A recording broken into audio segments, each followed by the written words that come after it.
Steven Van Zandt is one of the most recognizable figures in the history of rock and roll. A man built on loyalty, style, and a sound that defined an entire generation. In his prime, he was known for being the right-hand man to the biggest rock star on the planet, a guitarist with zero fear and a signature look that made him an instant icon. But as Steven moves into his 70s, the story looks very different. Stay with me, because if you think you know how this story ends, you don't. Behind the bandana and the cool exterior lies a story of massive gambles, health scares, and choices that nearly cost him everything. This is the cost of being one of the music world's first true underbosses. And if you think this is just another highlight reel of a guy playing guitar in the E Street Band, you're wrong. Because by the end of this video, you'll understand how a man who helped build a billion-dollar music empire once walked away from it all with nothing, and how he later became a ghost inside a legendary mob drama. Stay until the end, because Steven Van Zandt's life didn't change in one moment. It was a series of high-stakes pivots. Before the television fame, before the emergency surgeries, before the stadium tours, there was Steven, the myth. Born in 1950, Steven didn't grow up dreaming of being a celebrity. He grew up in a world where music wasn't just a hobby, it was survival. You didn't just play, you lived the lifestyle. You pushed forward. And if the industry tried to break you,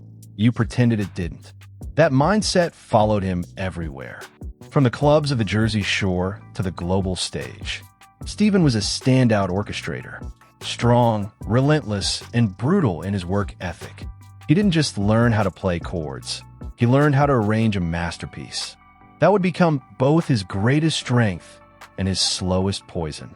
When the Jersey sound exploded in the 1970s, the industry didn't have a playbook for guys like him. It was a grind. Steven fit perfectly into that chaos. When he joined Bruce Springsteen, he wasn't just a band member. He was a warning to the rest of the world. Fans loved him instantly, not just because he was little Steven, but because he was the soul of the band. He didn't just perform. He protected the vision. To the audience, he looked like he was living the ultimate dream. But here's the part nobody tells you. Every year on the road took something from him. Every world tour stole a piece of his personal life he would never get back. The pressure added up. Behind the scenes, while the fans cheered, Steven was teaching himself how to survive a business that discards its legends as soon as the hits stopped coming. This is the part where the story turns darker. This is the moment where Steven became immortal to the fans, but entirely disposable to the system. By the early 1980s, Steven wasn't just playing. He was sacrificing his security for his principles. The music business back then didn't care about your future. There were no safety nets. You were expected to be loyal, silent, and replaceable. And Steven Van Zandt was about to test that theory by making a choice that would leave the entire industry in shock. By 1984, Steven Van Zandt wasn't just a musician. He was the second most important man in the biggest rock band on the planet. Born in the USA had just dropped, and the E Street Band was about to embark on a tour that would change the music industry forever. It was a machine designed for total world domination. Private jets, sold-out stadiums, and a paycheck that most people can't even fathom. This part changes everything, because what Steven did next is still talked about in the industry as the ultimate act of career suicide. On the very eve of that historic tour, Steven Van Zandt walked away. He didn't do it for a solo deal with a massive advance. And he didn't do it because of a blowout fight. He did it because he felt the boss didn't need him anymore. He chose his pride over his seat on a rocket ship. It was a move built on the same stubborn toughness he'd learned in the Jersey clubs. The idea that once you've said your piece, you move on, no matter the cost. But as the jets took off without him, the silence started to get very loud. While Bruce Springsteen was becoming a global deity, Steven was becoming a ghost. He traded the security of the E Street Band for a solo career that the industry met with a cold shoulder. He became Little Steven, a political insurgent in a bandana, leading the disciples of soul. But the transition wasn't seamless. He wasn't just leaving a band. He was leaving the protection of a billion-dollar brand. He was broke, he was being ignored by radio stations, and the underboss was suddenly just another guy struggling to book a mid-sized club. If you think this is where the story levels out, you're wrong. Because while the music world was writing him off as a has-been who made $100 million mistake, Stephen was quietly pivoting toward a mission that would make him one of the most dangerous men in the eyes of international regimes. He took the pain of his failing solo career and channeled it into a weapon. Make sure you stay till the end, because the very same man who couldn't get a hit on the radio was about to organize a cultural boycott that would bring a government to its knees. But the punishment for his independence was already mounting. Every bridge he burned in the name of artistic integrity was a bridge he'd later have to crawl back over. He was teaching his bank account to fail while his soul was trying to save the world. The image of the cool, bandana-wearing rock star was starting to crack, revealing a man who was desperately trying to figure out if he had traded his future for a moment of principle. He had walked out of the spotlight and into a shadow that would last for over a decade. Stay with me, because in the next chapter is where the gamble finally meets the reality of the street. This is where Steven Van Zandt goes from a guitar player to a political target, and where the Sopranos' future he never saw coming starts to feel like a distant, impossible dream. While the rest of the 80s rock world was busy with hairspray and synthesizers, Steven Van Zandt was in the trenches of international politics.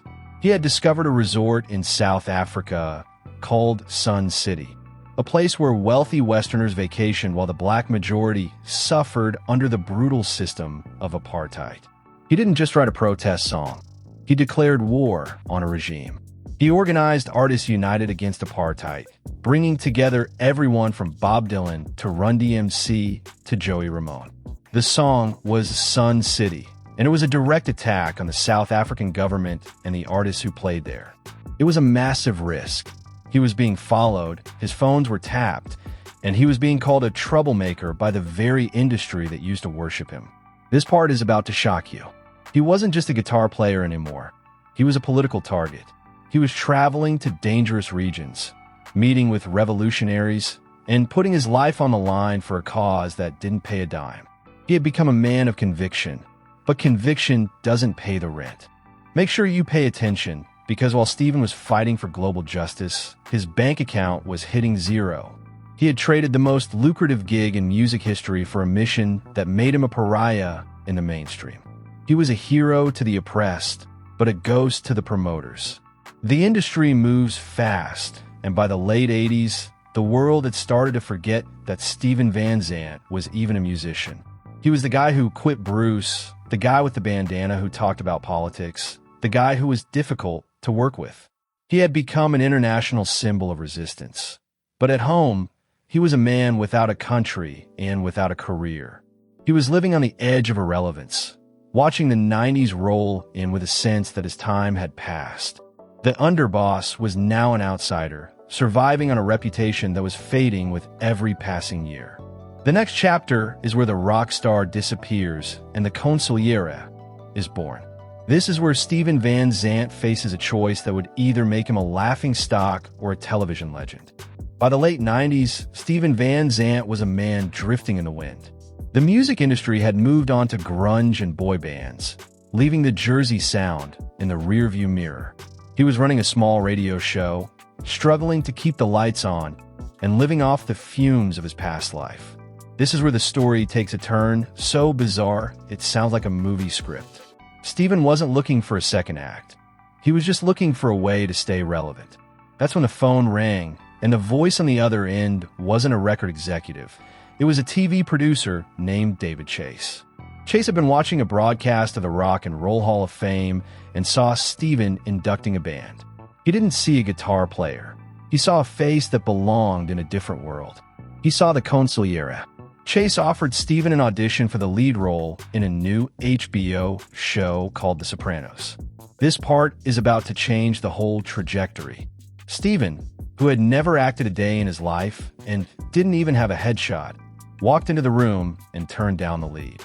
He told Chase he didn't want to take a job away from a professional actor. But Chase wouldn't take no for an answer. He went back to the drawing board and wrote a character specifically for Steven, Silvio Dante. He was the level-headed, wingtip-wearing right-hand man to the New Jersey mob. This was insane because The Sopranos didn't just become a hit, It became a cultural phenomenon that redefined television forever.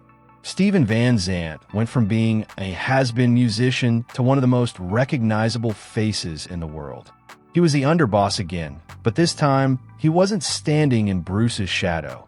He was standing in the center of the golden age of TV. But the transition wasn't just about fame. Steven had to learn how to inhabit a world of violence and high-stakes drama while still maintaining his identity. He used the same discipline he learned in the wrestling matches of the music industry to create a character that was cold, calculated, and loyal to a fault. He was back on top, but the cost was starting to mount. He was working 18-hour days on set, balancing his radio show, and tried to ignore the fact that his body was beginning to protest the relentless pace. Stay with me, because in the next chapter is where the two halves of his life finally collide. Just as Silvio Dante was becoming a household name, the boss was about to call him back to the stage for a reunion that would test his loyalty, his health, and his legacy. The guitar was coming back out of the case, but the man holding it was no longer the same kid from the Jersey Shore. In 1999, the impossible happened. The phone rang again, but this time it wasn't Hollywood calling, it was the boss. Bruce Springsteen was putting the E Street Band back together, and he wanted his right-hand man back on stage. This reunion wasn't just about a paycheck. It was about healing a brotherhood that had been fractured for 15 years. Steven was now a massive TV star, playing Silvio Dante in the most talked-about show in America. He didn't need the band anymore, but he had a choice to make: stay in the comfort of a film trailer or return to the trenches of a 3-hour rock show. He chose both. What followed was a schedule that would have killed a man half his age. He spent his days on the Sopranos set, inhabiting the cold, calculated mind of a mob consigliere, and his nights in stadiums, pouring his soul into a guitar. He was living a double life at the highest possible level. He became the architect of a new kind of legacy, one where you didn't have to choose between being an actor or a musician. He launched Little Steven's Underground Garage, a radio show that became a global lifeline for rock and roll, all while Silvio Dante was becoming a pop culture legend. But the underboss role had changed. He wasn't the same kid who quit the band in 1984. He was older, wiser, and carried the weight of a decade spent in the professional wilderness. He used his new platform to launch Teach Rock, a massive educational project to keep music in schools, proving that his activism hadn't died in the 80s. It had just evolved. Make sure you stay till the end, because while Steven looked like he was at the absolute peak of his powers, the relentless pace was starting to take its toll. The 18-hour days and the constant travel were redlining his system. He was the soul of the band and the face of the mob, but his body was starting to send warning signals that he chose to ignore. He lived by the old school code. You don't complain, you don't slow down, and you never miss a show. He was teaching himself to endure the unendurable, pushing through the fatigue, because that's what a Jersey Street kid does. But as the 2000s rolled on and the tours got longer, in our next chapter is where the story hits a terrifying wall. This is the moment where the legend meets his limit, and a sudden, life-or-death emergency in a foreign country proves that no matter how tough you are, time eventually collects its debt.